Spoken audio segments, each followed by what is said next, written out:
Pika Pee! Pikachu! Pika Pika! Pika Pee! Pika Pika! Pikachu! Pika Pee! Pika Pika! Pikachu! Hello guys! So in case you couldn't tell, the movie that I'm reviewing today is Pokémon Detective Pikachu.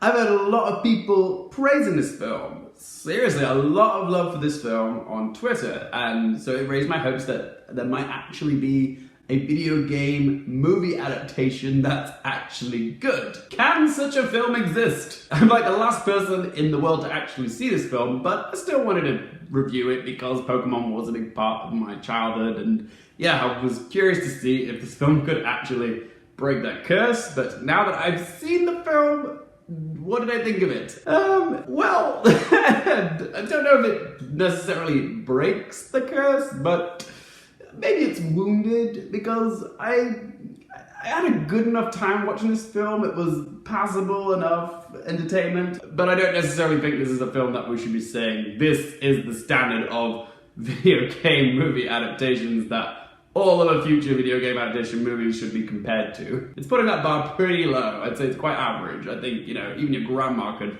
jump this hurdle. In a world where Pokemon and humans live in harmony, this film sees a young lad called Tim, who's played by Justice Smith.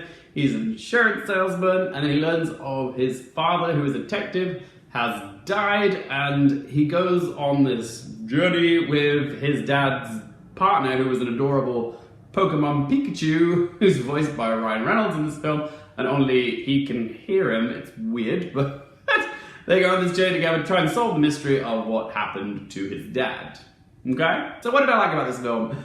Ryan Reynolds, as always, brings the energy, he brings the laughs, he brings the funny. I did enjoy him as Pikachu. He had a nice dynamic with Justice Smith, and speaking of Justice Smith, he has managed to redeem himself from his atrocious performance in Jurassic Park Fallen Kingdom. He was a much more likable character here, and yeah, I liked what he brought. The world of the film is fantastically detailed. I liked how they integrated the Pokemon into society. There was a lot of thought as to how these Pokemon would cohabitate with humans and what kind of roles they would play in society and work and stuff like that, which I thought showed a attention to detail, which I like. And the actual world of the film looked really good, like if Blade Runner was set in London, but less dismal. And the visual effects were very convincing. There were times when I was looking at the Pokemon, I was going, oh, because I actually thought they looked cute. If I'm actually going, oh, it's because the cuteness is, you know, tangible, and I want to actually stroke a cute little Pikachu. Lick my face, licky tongue! I'd also say that this film is kid and adult accessible. There's enough cute, fun stuff for kids without it being overly dependent on slapstick. As an adult, I didn't think it was too childish. I was engaged with it. Maybe it's just my nostalgic bias for the old TV series, but I think any adult that's unfamiliar with Pokemon will still be able to enjoy themselves. As for negatives, there is a sequence in this film which is beyond logic and physics. And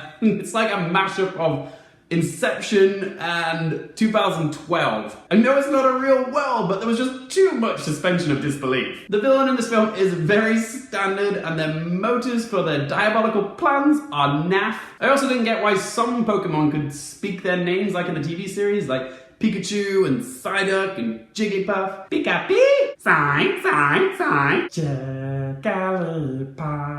But then there were other Pokemon like Charizard and Bulbasaur, which just made like cute little animal noises, and the logic of some Pokemon saying their names and others making noises doesn't add up to me. The rules of this world do not make sense. So time to ask those three questions. One, would I watch this again?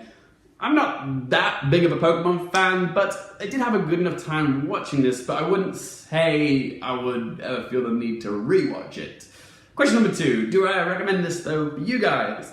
Yeah, sure, I would recommend this film. It's good for kids, adults with a sense of nostalgia. Of course, Pokemon fans will probably enjoy this. So yeah, I would give this one my recommendation. And third question, what score am I going to give it out of 10? I had a pleasant enough time watching this film, even though I wouldn't say that I loved it, and I don't personally think it is, you know, the film that broke the glass ceiling of video game adaptation movies. So I'm going to say Pokémon Detective Pikachu gets a score of 5 out of 10. There we go, guys. That is my review of Pokémon Detective Pikachu. But as always, this is just one bloke's opinion. I want to hear from you guys.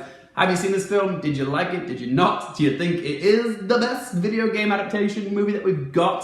Whatever you're doing, guys, be sure to let me know in that comment section down below. If you guys like my channel, want to help me out, don't forget to click the subscribe button and, hit a thumbs up if you like to. And if you want to follow me on Twitter or Instagram, you can find all that information in that video description down below. Thank you guys so much for watching. For more things related to movies, TV, and popcorn culture, I'm Luke Airfield. And I'll see you next time. Gotta catch 'em all!